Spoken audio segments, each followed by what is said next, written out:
આજે અમે જે કંઈ એક આ જબરદસ્ત કામ કરવા જઈ રહ્યા છે 603 સમૂહ લગ્નનું આયોજન એક કરેલું છે। અમે ગામો ગામ કંકોત્રી બાટેલી છે। હું પોતે પણ રૂબરૂ ગયેલો છું। જ્યાં પણ હું પૈસો ન હોય, જે કોઈ મારું મિત્ર સરખુર હોય, મેર સમાજ, અન્ય જ્ઞાતિના મારા મિત્રો, આ બધા મારું આમંત્રણ રૂબરૂ સ્વીકારશો, આવો મારો એક સંદેશ છે। અમે જે વર્લ્ડ રેકોર્ડ કરવા જઈ રહ્યા છે દાંડિયા રાસનો, તો એમાં પણ 1500 જેવી માતબર વ્યક્તિઓની જરૂરિયાત છે। તો 1500 વ્યક્તિઓ ગામો ગામથી ટ્રેડિશનલ ડ્રેસમાં આવે, આ પણ અમારો એક સંદેશ છે, નમ્ર વિનંતી છે। અને આ કાર્યક્રમનો લાભ લેવા, આ કાર્યક્રમ કોઈ મારો એકનો નથી, આમ સમાજ, અમારા પૂરા સમાજનો કાર્યક્રમ છે। અને આખી જ્ઞાતિ આ કાર્યક્રમની અંદર જોડાય અને ગામો ગામ જ્યાં જ્યાં મારો સંદેશ પૂગે, આ બધા મારું રૂબરૂ આમંત્રણ સમજી અને આ કાર્યક્રમમાં ભાગ લેવા માટે આવે, આવી મારી એક નમ્ર વિનંતી છે। જે અલગ અલગ રેકોર્ડ થવાના છે તે પણ એક જ્ઞાતિના સિમ્બોલ ઉપર થવાના છે, તો આમાં પણ બધા ભાઈ બહેનો ભાગ લઈએ। વિશેષ અમારે જે બહેનો દેશી રાસડા લે છે, તો ટ્રેડિશનલ દેશમાં જેટલી બહેનો આવશે તો એ પણ અમારો એક રેકોર્ડ થશે। એટલે ટ્રેડિશનલ ડ્રેસમાં જે બહેનો આવશે એ પણ એક રાસડા લેશે। અમારા જે દેશી પરંપરાગત મેરના જે રાસડા હોય છે, આ મેર જ્ઞાતિના રાસડા લેશે।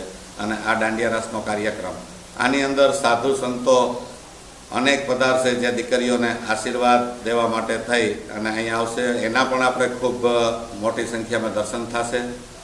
વીરપુરથી બાપા પધારે છે, ગાદીપતિ સત્તાધારથી પધારે છે, વિજય બાપુ, કરસનદાસ બાપુ પધારે છે, સાપરડાથી બાપુ પધારે છે, એવી જ રીતે રમેશભાઈ ઓઝા, આ બધા અમારા નાથ સંપ્રદાયના સાધુ છોટોનાથ બાપુ છે। એટલે બધા સાધુ મહાત્માઓનો દર્શન મેળો થશે। અને આ કાર્યક્રમ એક ભવ્ય મહિના જેવો કાર્યક્રમ છે અને કોઈ પણ રાજકીય કાર્યક્રમ નથી, આ જ્ઞાતિને એકત્રિત કરવા માટેનો કાર્યક્રમ છે। અને મારું એક સપનું છે કે હું ગમે ત્યારે પણ મેર જ્ઞાતિને એકત્રિત કરીને જંપીશ। અને એમાં યંગ વર્ગ બધો મારી સાથે છે। આ યંગ વર્ગને હું ખાસ વિનંતી કરું છું કે જ્યાં જ્યાં મારો મેસેજ પૂગે ત્યાં વિશેષ આગળ પણ તમે મેસેજ સપ્લાય કરજો। અને યંગ વર્ગ જો મારી સાથે રહે તો હું મારું સપનું જરૂર સાકાર કરીશ। આનાથી વિશેષ પણ મારે જ્ઞાતિ વિશે ઘણા બધા જે કાર્ય કરવા અમે જઈ રહ્યા છે, ઘણા આયોજનો છે, તે પણ અમે આ પ્રોગ્રામમાં જાહેર કરશું।